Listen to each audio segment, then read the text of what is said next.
Eu sei que todo mundo já deve estar de saco cheio de ouvir eu falar de arcades, pinballs e figurantes da indústria. Mas, como eu já falei, a dita história dos videogames é um grande fio condutor que um leva a outro. Se eu pular alguém, lá na frente, essa pessoa vai aparecer de novo e vai parecer um messias salvador da indústria quando, na verdade, ele apenas evoluiu junto com o mercado que aos poucos amadurece. Por isso que esse episódio é bem especial. Saca só o que eu vou falar. Você vai conhecer um arcade que ficou marcado como o primeiro jogo violento a ponto de rolar processo e campanha de boicote. E se achou pouco? Então ainda temos o Fairchild Channel F, primeiro videogame a usar cartuchos de verdade e microprocessador, e o RCA Studio 2, seu concorrente, se é que podemos chamar assim. E sabe por que tudo isso nesse cast? Porque no próximo episódio eu vou falar de um dos consoles mais importantes do mundo, o Atari 2600. Então aguenta firme, porque hoje a gente faz a fundação da casa para que o Atari brilhe.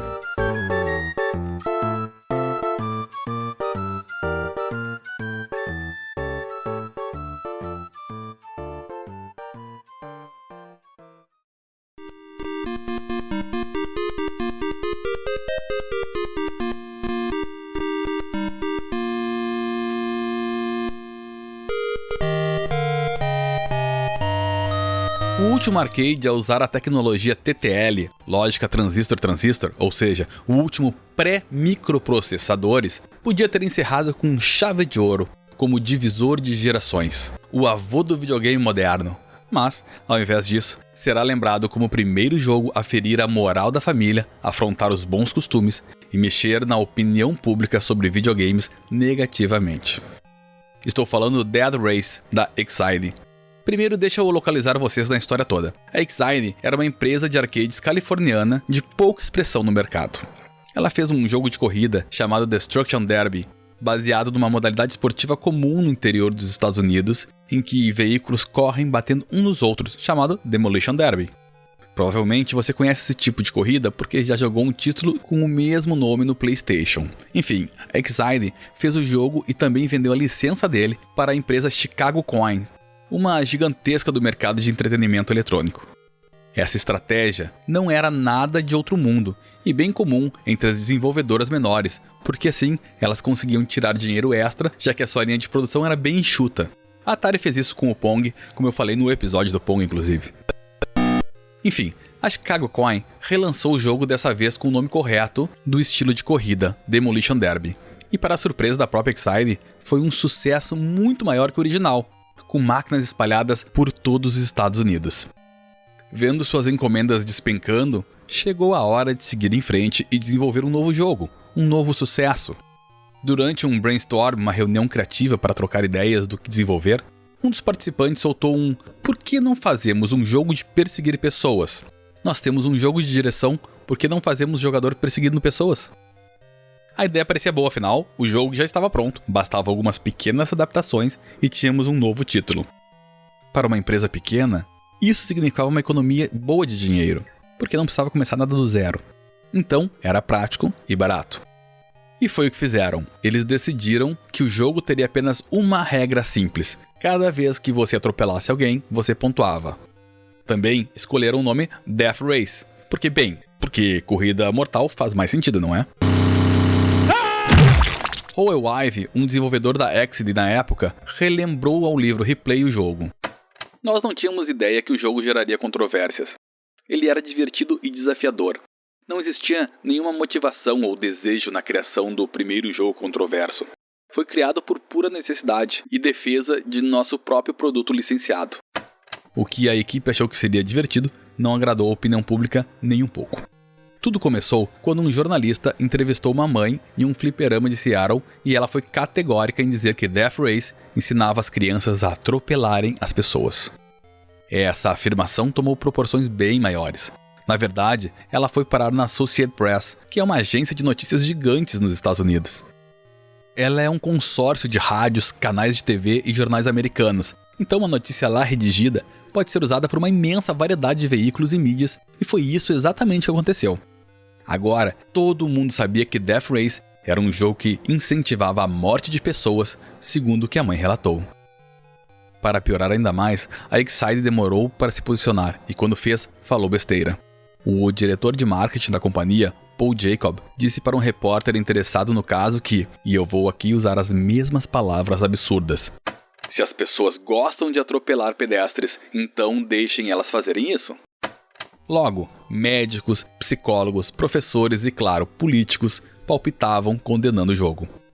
O então diretor do Conselho Nacional de Segurança, Dr. Gerald Dreisen, foi um que tomou partido contra o jogo, alegando que as pessoas começavam assistindo filmes violentos e gradualmente seguiam em direção dos jogos violentos, colocando aquilo que viam nos filmes em prática no mundo digital. Isso poderia ser um gatilho para praticarem isso no mundo real. Programas de renome no território americano, como o 60 Minutes, levam o caso do Death Race para a TV, afundando ainda mais o estúdio. Conforme a confusão ia escalando, a Excite começava a se preocupar. Foi então que ela tentou consertar, dizendo que não eram pessoas atropeladas, eram diabretes ou diabinhos ou carniçais. Claro que ninguém acreditou na mentira. Por muito tempo, a Excite recebeu cartas condenando o jogo e acusando de mau gosto. Teve até uma carta que dizia que tinha uma bomba nas dependências da empresa e que todo mundo ia morrer. Ive relembra: não aceitamos essas ameaças de boa. Perguntamos a nós mesmos, o que fizemos? A polícia foi chamada e, por várias semanas, tivemos guardas em nossas instalações, dia e noite. A carta não foi assinada e a pessoa nunca foi pega. O resto da indústria não se manifestou. Ficou apreensiva sobre o caso, evitando tomar uma posição. Já, donos de fliperamas evitavam comprar o jogo com medo de ter suas empresas associadas à polêmica. Mas a verdade é que uma boa controvérsia vende. A procura pelo jogo, que tanto deu o que falar, cresceu na verdade. Enquanto alguns donos de fliperama cancelavam suas encomendas, outros encomendavam mais unidades para dar conta da enxurrada de pessoas que queriam experimentar o tal jogo de atropelamento que tanto dava o que falar. A Excite, então, uma empresinha do nada californiana, passou a ser uma empresa grande no mercado de entretenimento eletrônico e ganhou muito dinheiro em cima do que parecia ser errado. O rebuliço todo durou cerca de 2 meses. Depois, novas histórias foram ganhando destaque e o videogame do mal começou a cair no esquecimento, assim como a popularidade do jogo. Aquela máxima que escutamos: quem não é visto, não é lembrado. E isso é uma grande verdade aqui. No fim, Death Race vendeu 1000 arcades, um número bem expressivo. E se você acha que eles aprenderam alguma lição com isso, saiba que sim, aprenderam. Tanto que em 77, no ano seguinte, a Excite lançou o Super Death Chase, a continuação do polêmico jogo.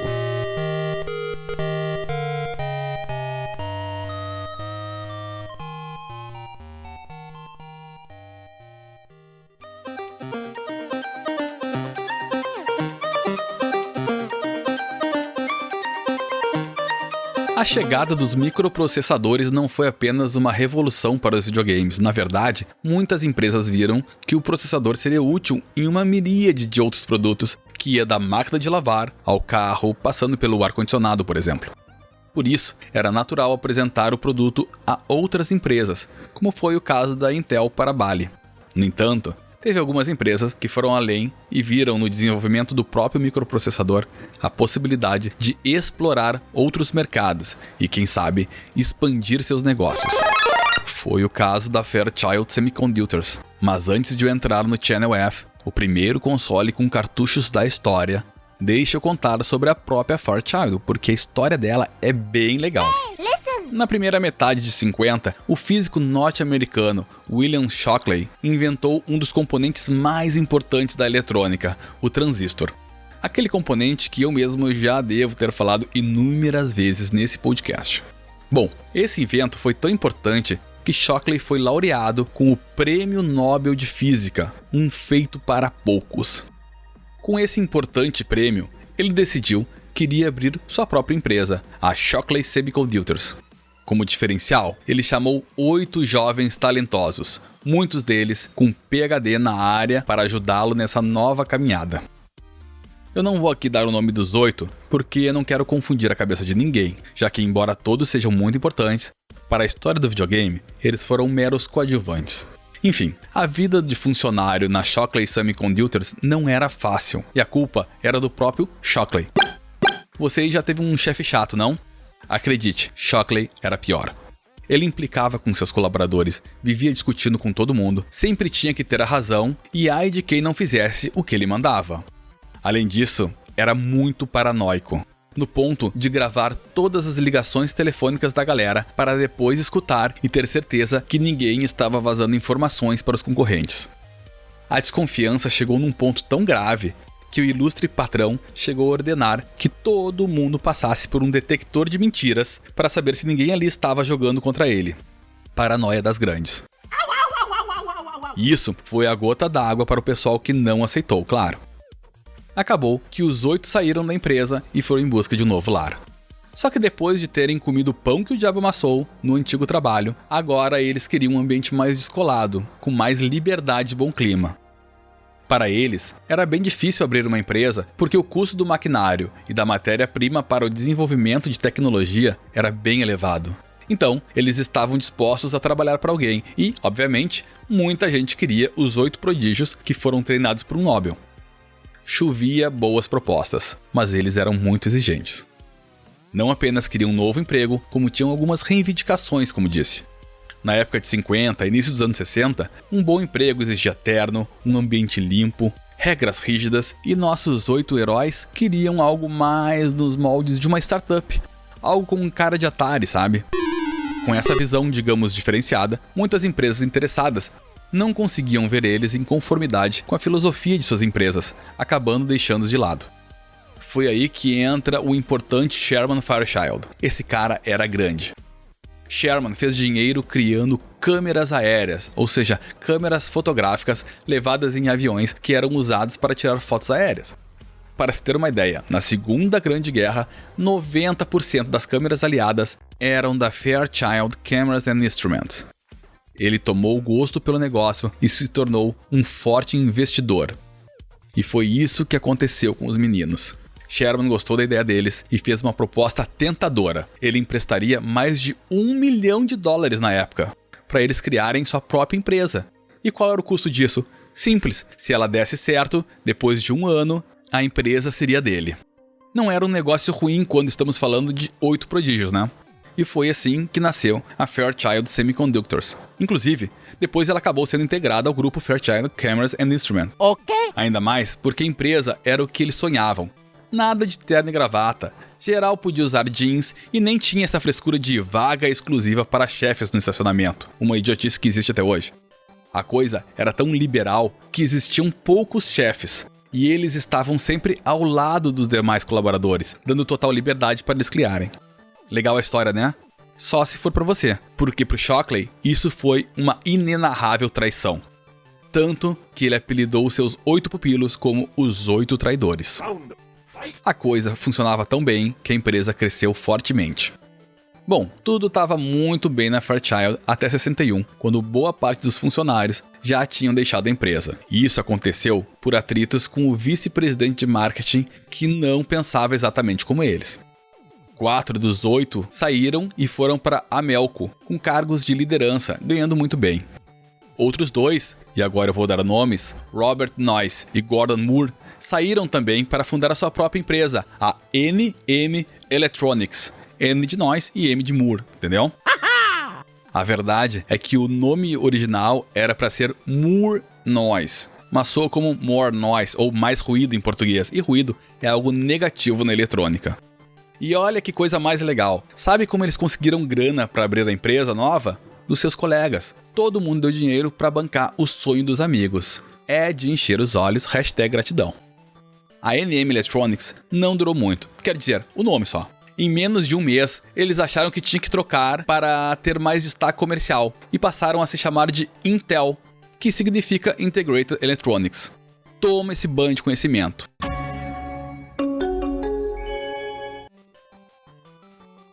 Em 74, já sem nenhum dos 8 traidores trabalhando lá, a Fairchild lançou o microprocessador F8, o seu próprio microprocessador. Na época, os processadores nem sempre eram bem vistos. Muitos engenheiros e empresários do ramo de tecnologia achavam os processadores lentos em relação ao que já tinham no mercado e não aderiram à nova tecnologia com facilidade. Por isso, a Fairchild formou um grupo de profissionais que eram engenheiros de aplicações. Suas funções eram trabalhar junto com os clientes das empresas para ajudar no design de produtos que utilizavam as suas aplicações. Nessa função toda entra um cara bem importante, Jerry Lawson. Esse cara é sensacional, primeiro porque ele é uma peça rara no mercado dos games. Rara mesmo. Ele era um engenheiro afro-americano. Isso era algo que não se via com frequência naquela época. Segundo, que de tanto ouvir que processador era algo legal, mas era lento, ele provou o contrário. Lembra quando falei ainda nesse programa sobre o Demolition Derby? O jogo de batidas de carro que mais tarde virou atropelamento de gente no Death Race e deu uma confusão sem fim? Então, foi ele que desenvolveu o Demolition Derby, que a Chicago Coin vendeu e que bateu o Destruction Derby. E a máquina do Lawson usava um microprocessador F8 da Fairchild.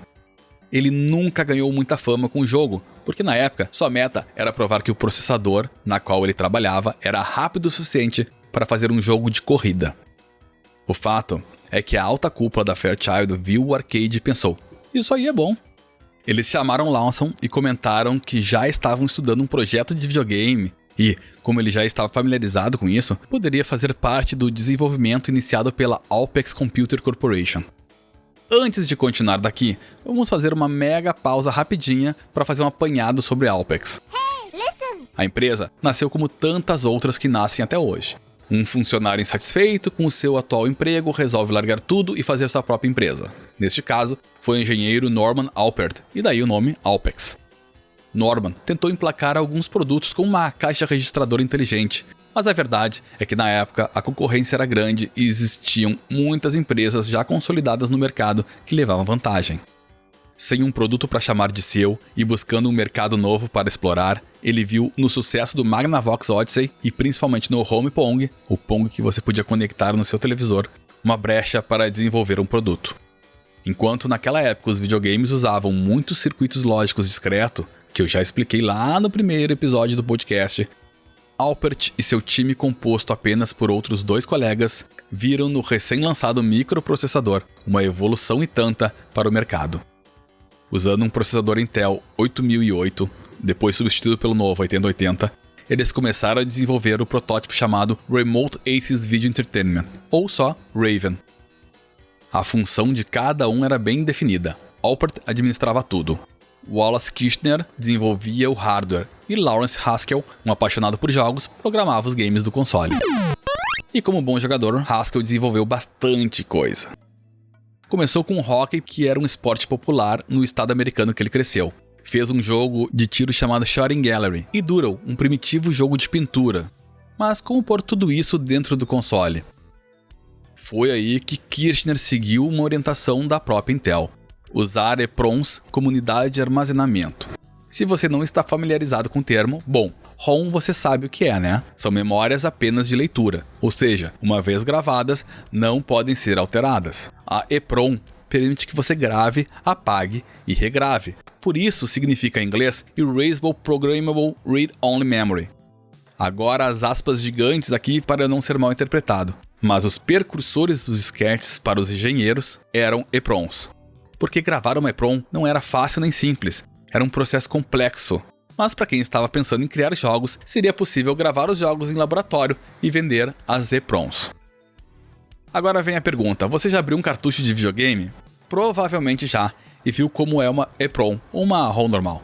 Se tem dúvidas, ele é igual a um processador, aquele chip comprido com um monte de perninha frágil para soldar na placa ou soquetar, como o que usamos em PC.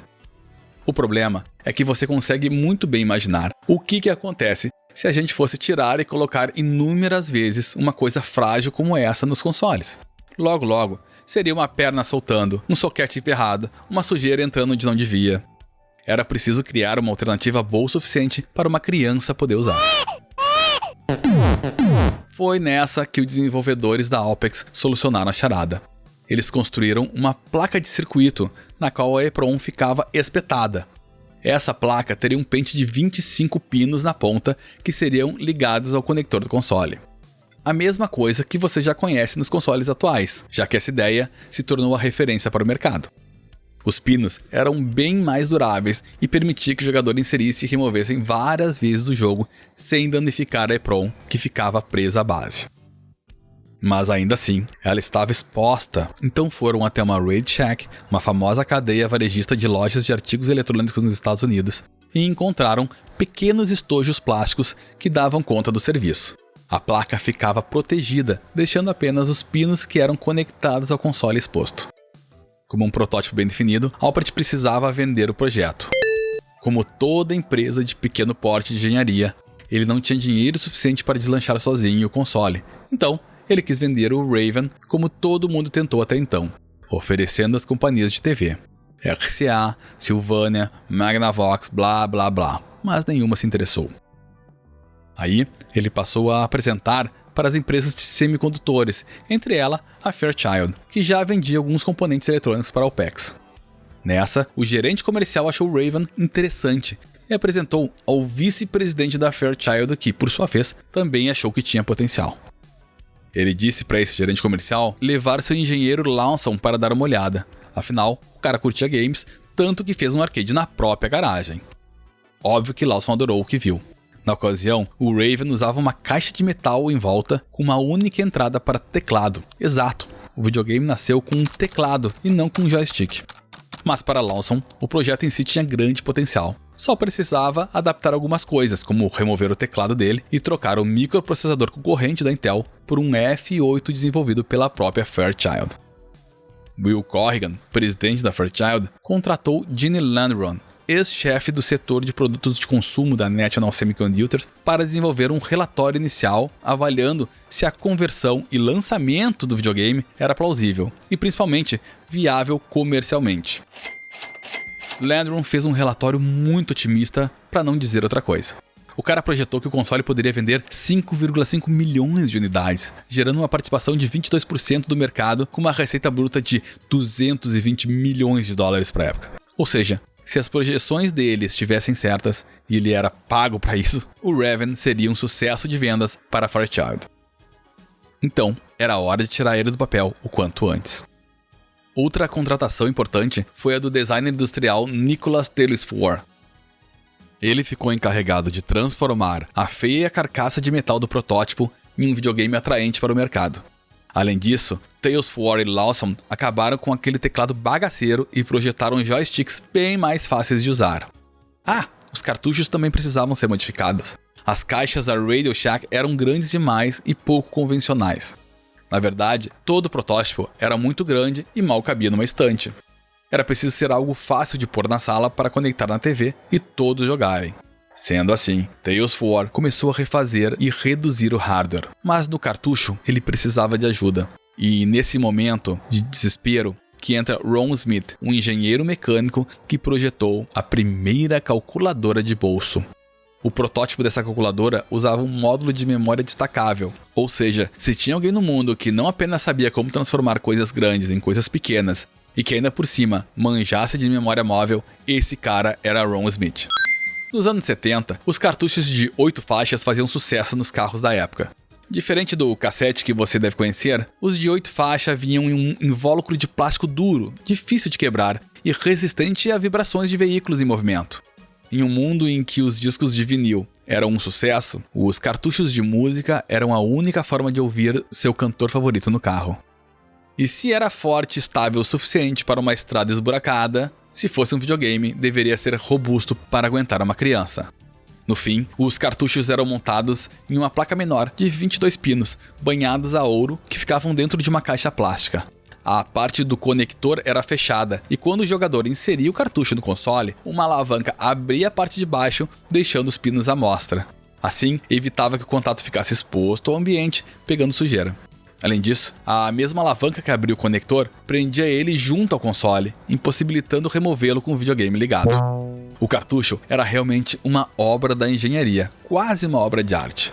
E arte fazia parte mesmo da ideia da Fairchild, tanto que ela contratou Tom Kamifuji, um famoso artista plástico, para desenhar as covers do jogo. Se ficou curioso, no post desse episódio está um link para curtir a arte dele. A troca do teclado para um controle também foi bem diferente do convencional. O que tínhamos até agora com o Odyssey ou Pong da vida eram potenciômetros que você girava para a direita ou para a esquerda. Lawson queria revolucionar e fez algo bem diferente. O controle é mais próximo do que conhecemos, mas era em formato cilíndrico, algo como um bastão, uma banana, um dildo, sei lá. Bingo! Na parte superior tem um triângulo que mexe em 8 diferentes direções, como se fosse um grande direcional analógico. Esse triângulo também serve de botão / alavanca. Você pode empurrar para dentro ou puxá-lo. Alguns jogos têm funções específicas. Sei que parece estranho falando, mas é bem simples. Segura o bastão com a esquerda e controla com a direita. O ruim é que os controles eram soldados no console, impossibilitando a troca manual caso desse problema. O som dos jogos não saía da TV, e sim de 2 alto-falantes internos do console. Uma coisa bem legal e contrariando o que tínhamos até agora, o console emitia imagem colorida. Chegamos ao futuro das TVs coloridas. E se mentalmente você já está comparando com o Atari 2600, saiba que o Channel F era bem mais limitado, embora tivesse um excelente processador. O aparelho tinha apenas 64 bits, o que dá a metade de memória que o primeiro console da Atari. Ele também exibia uma resolução de 128 por 64, sendo que na tela se limitava a 102 por 58 pixels visíveis. E você verá que o concorrente consegue fazer algo bem melhor. As cores também se limitavam a 5: branco, vermelho, azul, verde e o preto, que nada mais é do que o pixel desligado. Seus jogos também sofriam da limitação de espaço, de 2 KB apenas. Como comparativo, cada segundo desse podcast que você está escutando tem 96 KB. Com o projeto pronto, o protótipo do Rave precisava de um nome melhor, e eu já revelei aqui que ele se chamou Channel F, e esse F vem de Fun. Oh, tá bem então, né? E em novembro de 76, o Channel F chega ao mercado custando $169,95, o que dá quase $800 na conversão para os dias de hoje. Definitivamente um console caro. Ele vinha com Hockey e Pong na memória, mas, como dito, você podia comprar os cartuchos separados e assim ter mais jogos. Cada cartucho custava $19,95.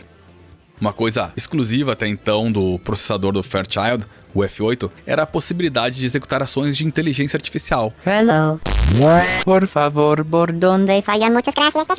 Essa habilidade tornou o console como o primeiro videogame a permitir jogatinas de jogador contra o computador, algo inexistente até então. Outra curiosidade sobre ele. O videogame tinha um botão que congelava a tela, um pause. Em alguns jogos, esse botão podia deixar o jogo mais lento também, quase como um seletor de dificuldade. Com a política de expansão do console, a Fairchild fechou parcerias comerciais com outras empresas do mundo todo para comercializar seu videogame. E isso é bem legal de você procurar, porque as empresas tinham a licença da tecnologia, mas elas colocavam um nome que bem desejavam. Então, por exemplo, na Suécia, o Channel F se chamava Luxor Video Entertainment System. No Reino Unido, era o Eden Grandstand Video Entertainment Computer. A Alemanha foi um caso à parte. 3 empresas lançaram seu próprio Channel F: o Saba Videoplay, Nordman Teleplay e o IT Telematch Processor. O legal é que, embora o coração sempre fosse o mesmo, a pele era diferente. O IT Telematch, por exemplo, nada se parece com o Channel F. O Dumont Videoplay, lançado na Itália e Bélgica, também não se parecia. Na verdade, até os controles dele eram bem diferentes, mais próximo do Odyssey 2 ou do próprio Atari. E no ano seguinte, em outubro de 77, a Fairchild lançou o Channel F oficialmente no Japão. Todo esse esforço não deu muito certo. Na verdade, a Fairchild passava por dificuldades financeiras e precisou vender alguns projetos, entre eles o Channel F. Foi então que a Zircon International adquiriu os direitos do console em 79 e relançou com o nome de Channel F2.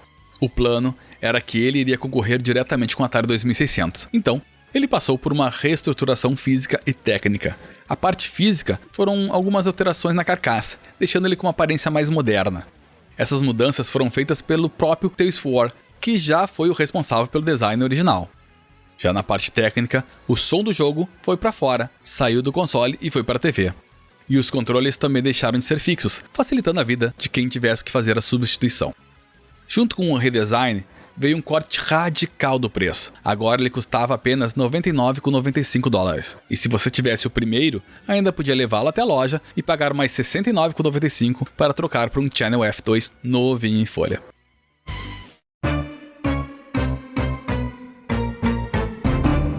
Infelizmente, isso não foi suficiente para bater de frente com o Atari 2600, e apenas 6 novos jogos foram lançados para o console dessa nova fase. No fim, 27 cartuchos foram lançados para o Channel F. O console vendeu aproximadamente 250 mil unidades.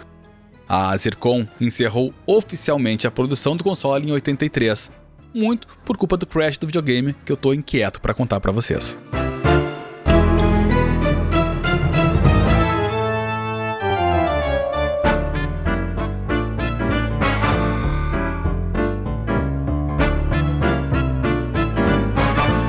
E esse episódio já tá gigante, mas eu preciso encerrar falando do RCA Studio 2, um console também programável que chegou pouco depois do lançamento do Channel F, mas que foi um fracasso miserável. Mas vamos pelo começo. Lembra quando o Ralph Baer levou a sua Brown Box para várias empresas que fabricavam televisores, entre elas a RCA, e ela negou? Então, depois de ver o Brown Box virar o Magnavox Odyssey e o sucesso dos Home Pongs no mundo, ela entendeu que tinha feito besteira e precisava correr atrás do prejuízo. Então, foi a hora de fazer o seu próprio videogame. Mas eu não estou aqui fazendo pouco caso sobre o console não. A verdade é que as informações sobre ele são bem escassas também. Até hoje, não existe, por exemplo, conhecimento de quem encabeçou o projeto. Tudo que a RCA comentou foi que apenas fizeram uma linha de produção pesada e eram montados, pasmem, 1000 Studios 2 em apenas um turno de trabalho. Mas vamos lá, o que era o RCA Studio 2? Ele era um aparelho parecido com o Home Pong e continha um processador RCM Cosmac 1802. E seus jogos eram gravados em ROMs dentro de cartuchos, diferente dos games cards atrasados do Odyssey. Mas então, qual era o problema do console? O principal problema foi o timing. A RCA podia ter lançado ele como o primeiro videogame com processador e jogos em ROMs intercambiáveis. Mas ele chegou às lojas poucos meses após o Fairchild Channel F, que tinha uma unidade de processamento melhor e mais rápida. Além disso, o Studio 2 era preto e branco. E vamos ser sinceros, videogame colorido automaticamente te remete a algo melhor. Cada unidade era vendida por $149,95, o que dá pouco mais de $630 atualmente. E seus cartuchos iam de $14,95 a $19,95, depende do modelo. Os controles projetados junto com a carcaça do console e apenas com botões no melhor estilo de telefone velho deixava ele ainda mais ultrapassado. E para piorar, se é que tem como, 9 meses depois do seu lançamento, a Atari lançou o 2600 com gráficos muito melhores, cores, controles destacados, um som excelente e uma biblioteca de dar inveja. E falar de biblioteca dá até vergonha. Apenas 10 cartuchos foram feitos para o Studio 2, embora o console já viesse com 5 jogos na memória, e os cartuchos, diferente do Channel F, os pinos ficavam expostos como no Magnavox, sofrendo com sujeira, umidade e outras ações da natureza. É adeus Studio 2. Bye bye! Menos de um ano depois, em 78, a empresa decidiu descontinuar o projeto, encerrando com a produção dele. Segundo um documento interno da própria RCA, o console vendeu algo entre 53 mil e 64 mil unidades, um fracasso total. Diz a lenda que a RCA vendeu o projeto para que ele virasse clones de Pong pela Europa, afinal, a carcaça era semelhante e ele já vinha com jogos internos. Para reduzir a vergonha, a RCA também começou a oferecer o produto para os seus funcionários, por um preço mais camarada. O que é a prova de que se não dá certo, ferre o seu empregado. Chega de RCA Studio 2, porque já tá me dando até asco. Hoje, ele é um console bem raro para quem coleciona, justamente pelas poucas unidades disponíveis.